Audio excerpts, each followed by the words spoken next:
welcome in, everybody. This is On Deck with DeRo and Arch. I am Eric DeRossett, and my partner, Darren Archer. He'll join me on a show later on, but today we're just honored to do a coach interview. And this is the You Are Strong by Angie Wiley interview of the week. So thanks for joining us for that. Today, I have the men's coach, I've already messed up. I have the women's coach from Three Rivers Community College, Alex Wiggs. He is with us today, doing a great job at Three Rivers, and they have some tradition there. And so we had a chance to get Coach Wiggs with us today. So, Coach, how are you doing today? Doing great. Thank you so much for having me. Well, I already messed it up. I called you the men's coach, so maybe you can just coach them both. I don't know. That's all right. That's all right. You know, a lot of history here as well on the men's side, so I'll take it. For sure.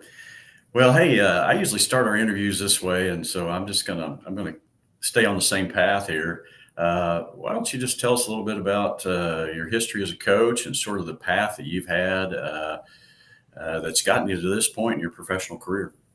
Yeah, I kind of have a strange start to it. From Alton, Missouri. So graduated from Alton High School in 2006.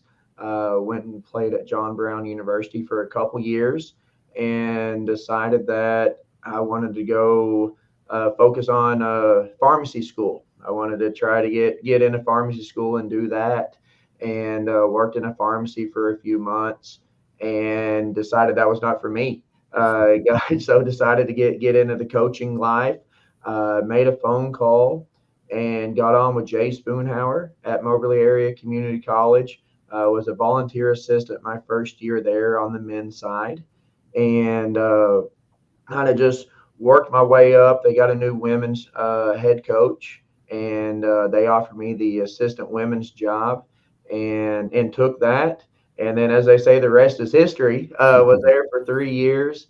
Then went to, or on the women's side, I was with Chad Killinger there at Moberly. And then I got the opportunity to go to Lincoln University with Nicole Collier. Was there for 3 years in Jefferson City. And then Coach Walk called me. I'm from Alton, about an hour and a half away from Poplar Bluff. So kind of come back home and had the opportunity. Was the assistant here for 4 years.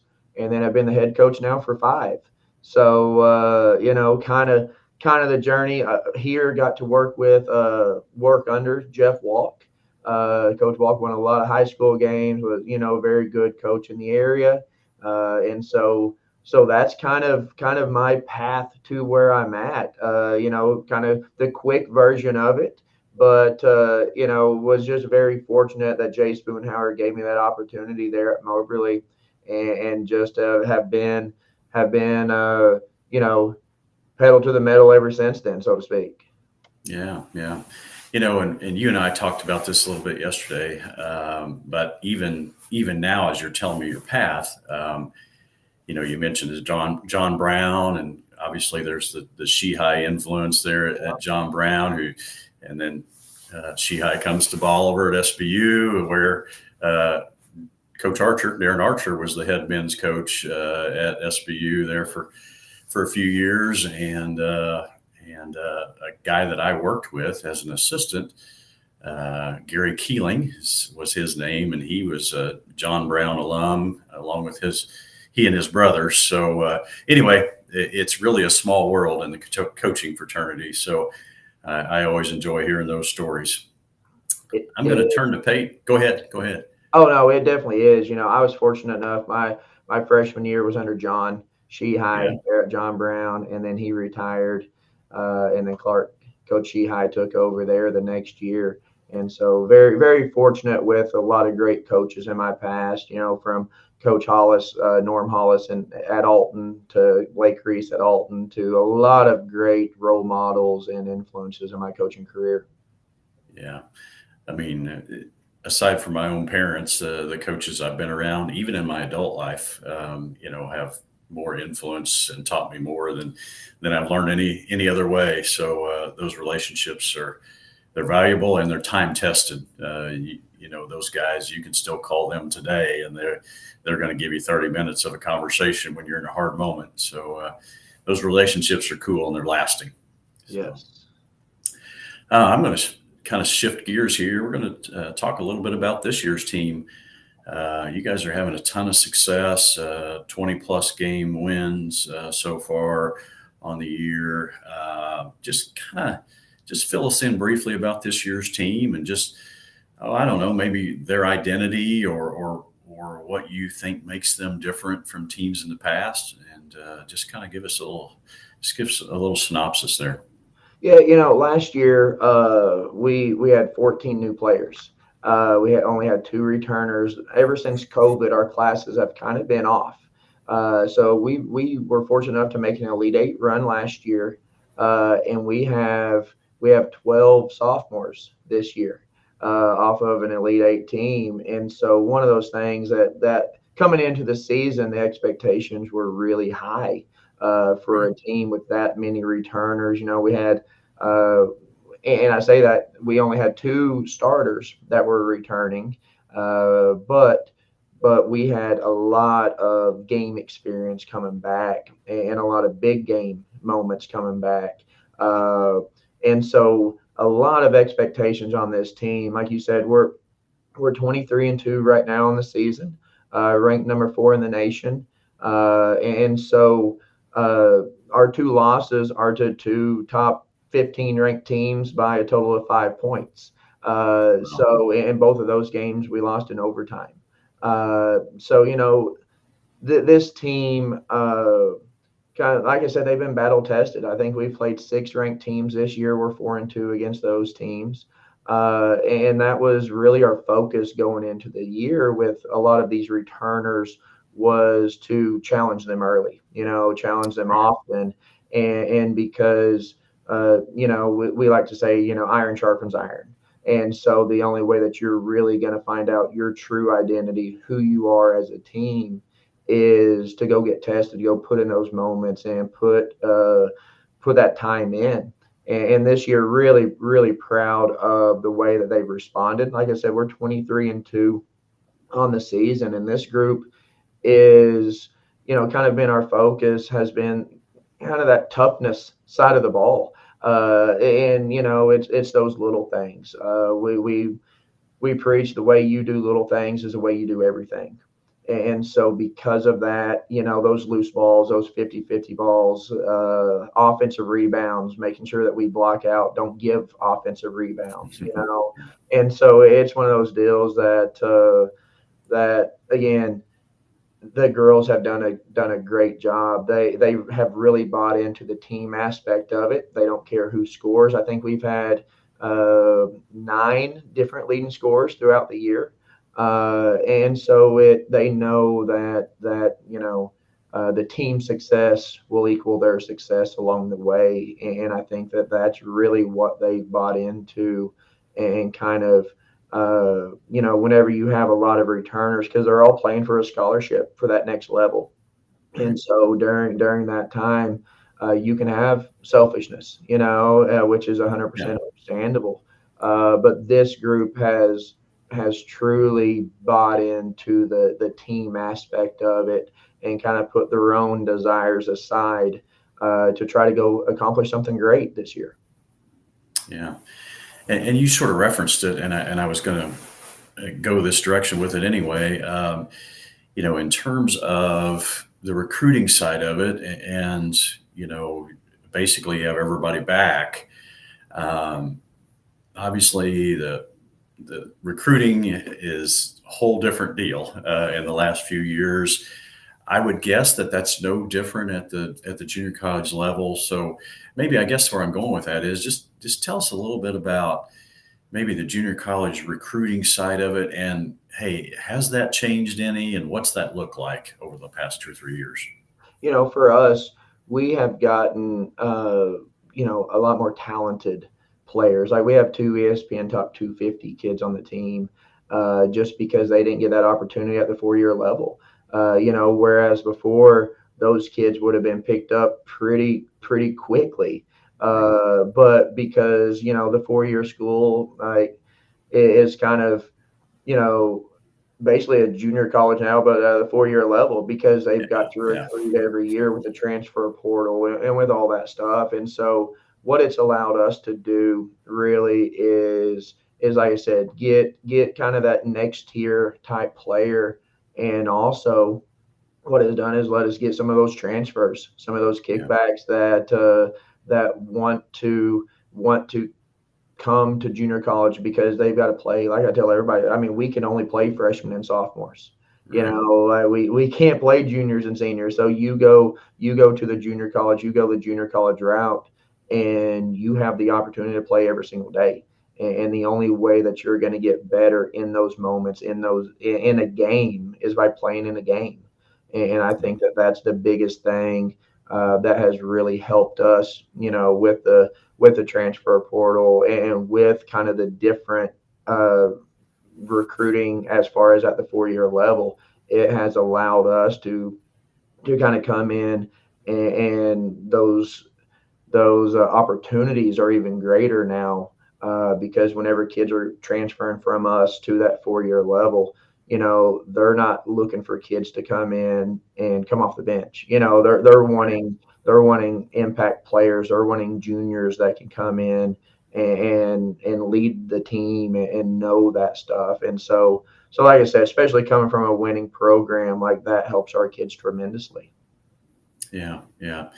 So with a seasoned team this year, the 12 sophomores, obviously, and I'm not putting the cart before the horse type thing, but I'm guessing you have some expectations about postseason. And so for our viewers out there, why don't you just start with, tell us how the junior college playoff and postseason, tell us how that works a little bit.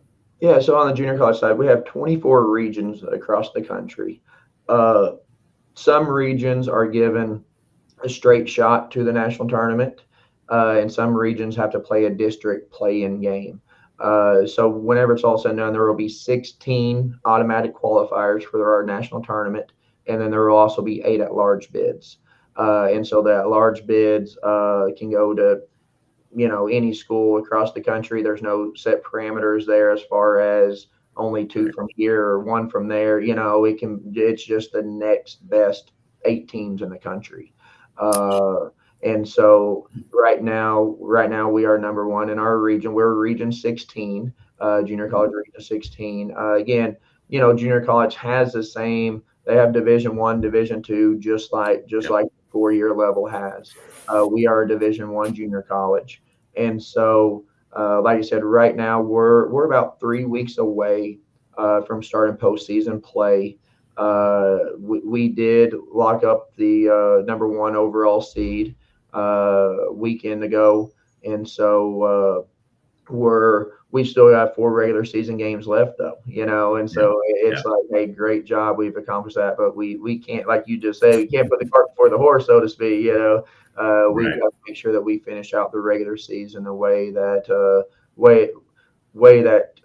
kind of the expectations are there to finish out the right way. Sure. So does the 1 seed ensure you to host a game? Is that Yeah, so in our region, every region's a little different. Some regions do a neutral site. Ours is the semis are hosted at the highest seed. So the 1 seed gets to host, and then the 2 seed gets to host, and then the championship game is the highest seed. So and then before that, I guess, is the 4 and 5 seed play a play-in game to play the 1 seed. And so like I said, everything's at the home site, at the highest seed. And that schedule is, I believe the semis are on a Tuesday, and then the finals is on a Friday night. So kind of give you a few days to travel and all that. But yeah, like I said, our region, the highest seed gets to host. And then, like I mentioned before, the highest seed, or then the winner of our region gets to go straight to the national tournament. This year, it's back in Casper, Wyoming. So we get to go back out there. And then it's a single elimination 24-team tournament. And it lasts about a week. Yeah. Yeah, that's exciting. I'm familiar with the junior college path a little bit, and but not everybody is. I think probably if I was going to try to erase one stereotype from doing this show and an interview with coaches like yourself at this level, uh, the quality of junior college basketball play is phenomenal. I think could be this perception or connotation out there that it's somehow a little lesser.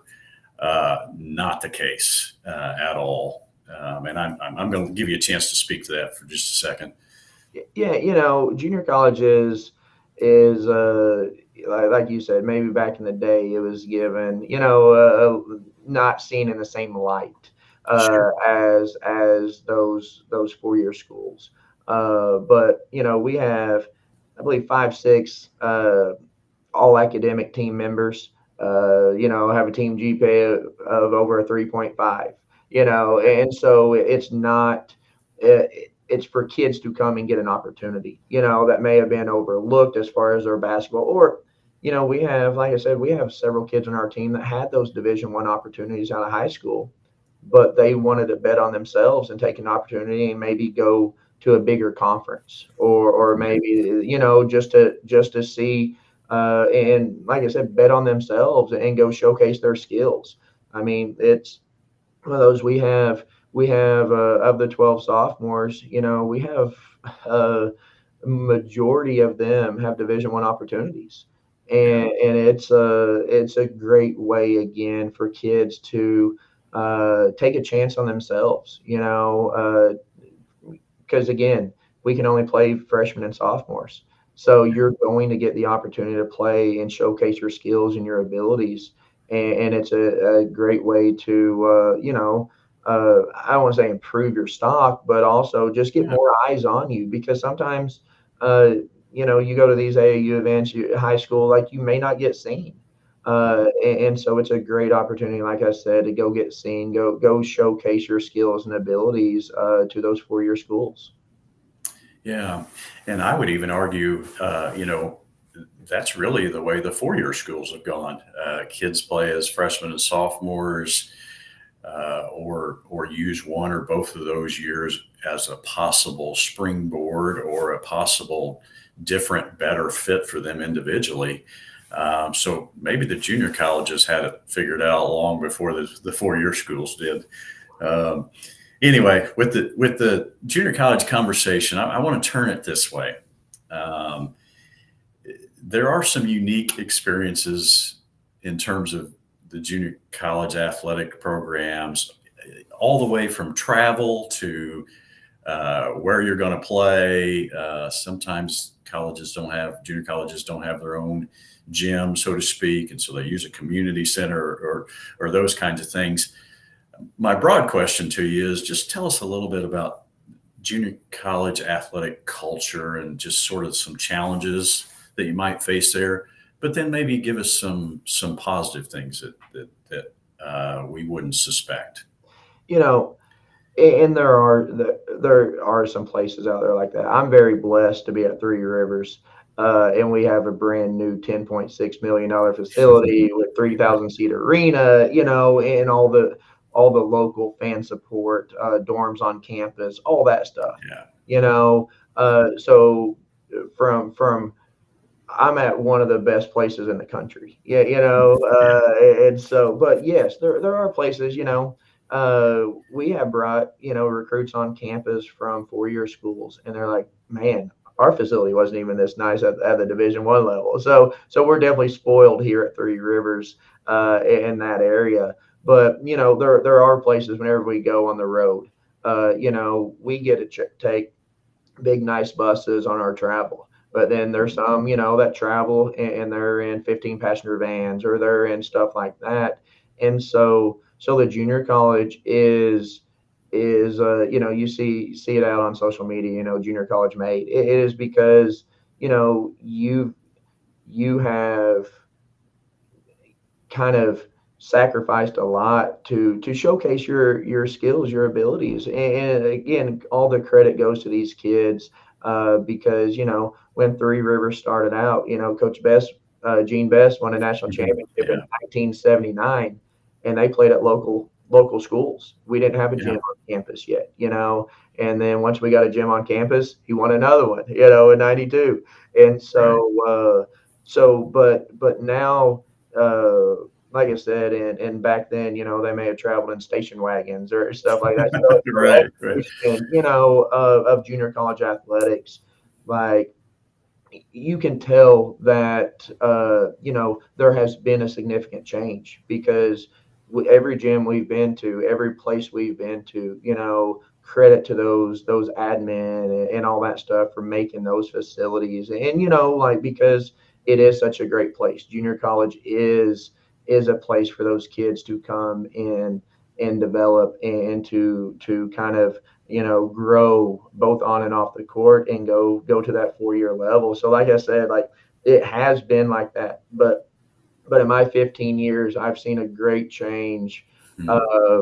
of how teams travel, their facilities, and everything like that. I mean, Region 16 has some great facilities across the board. Every team that's in it, and again, I think that's because of the change.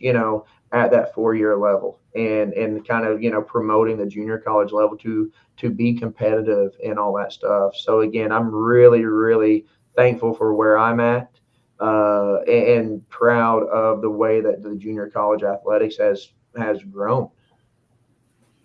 Well, and I'll mention two things here before I move on to the next point. One is, you know, I can just hear your passion for it, and just for the place that you're at. Um, it seems like home to you, and you're driven and passionate about the bigger picture in terms of what happens at Three Rivers. And the second thing that I think is interesting is, and it's one of the things that we're trying to do with this show a little bit, is you are telling us the credibility that junior college athletics has and the upward trend Yeah. that it's had over, let's say, your 15 years. And so, if we can, at this show, if we can sort of send that message home to people along with you, and you doing that on your side, then that's a win for both sides. So it's awesome to hear your story and to hear your passion there. Well, I think, Uh, again, I just think junior college is, like, I've heard it, hey, it's junior college, and it's like, hey, come on and visit, come see it, yeah, and I know all the coaches, and I'm very passionate, like, of the junior college because of the players I've had, the players I've coached, and again, I've seen them go from no offers to having 10, 12. I mean, we have a girl on the team this year, graduated high school. I think she had 8, 9 offers and has 15 plus now, and yeah, just is going through that, and again, I'm very, very pro junior college. I think that it's a great thing that people don't need to dismiss because it's not like it was in the 90s or 80s. sure, It's one of those things that they have done. Places have done a phenomenal job. for sure. And at the end of the day, I mean, any coach in the business, what they really want is a springboard. Whatever product you offer on your team at your school, fill in the blank. What you really want to do is give that kid, young adult, a chance to do the next thing, whatever that is in their life, whether that's going into the workforce, whether that's the next stop along the basketball path. That's really the goal. And so it's exciting to hear you talk about, hey, we're just trying to get kids opportunities that they wouldn't have had otherwise or didn't have previously. So really cool, really good stuff. I'm going to sort of segue, and we're going to close this show here in a second. But I'm going to catch you off guard here. I'm going to throw something at you, and we're going to see how quick you are on your feet here. You ready for this? I'm ready. I'm ready. All right. You can't straddle the fence on this. I'm going to ask you a question, and you got to go one direction or the other. Okay. Are you an offensive coach Or are you a defensive coach? Oh gosh.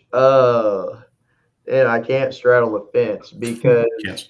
I am a defensive coach, but I will say I've never won a game not scoring more points than the other. That is, So so you are straddling the fence. yeah, so I've straddled the fence. No, I mean we preach defense is number one. Defense is the thing that we talk about it all the time. Like let your defense kind of lead to easy transition, easy baskets on the offensive end. But we are a defensive team. We want to guard. We press majority of the time. And so we want to kind of control the tempo, control the pace of the game by our defense and on that defensive end. Yeah, yeah. Well, you did a good job. You handled that really well. It's interesting. I've done this. I think you're the fourth interview that I've done recently, and it's 2 and 2 on the offense and defensive questions. So it's just always interesting to get inside coaches' heads and see how they're sort of put together. So, hey, it's been great. I've enjoyed visiting with you and learning more about you as an individual and as a coach, and then learning more about Three Rivers. And then beyond that, I think the takeaway for me is I've just learned a little more about junior college basketball and in junior college athletics and just the opportunities that exist there. So I appreciate you sort of allowing us to see that through your eyes. Well, anytime I can talk Three Rivers basketball and junior college basketball, I'm 100% all in, and I appreciate you giving me the opportunity to talk about both, and then mentioning our young ladies this year and the success that they've had, and hopefully the success that we continue to have in the postseason. So thank you. Absolutely. We'll be keeping an eye on you, and maybe down the road, if you get deep into March a little bit, maybe you can come back on and we can sort of catch back up and come full circle with your season. So thanks for being here with us today. Thank you so much for having me. You bet.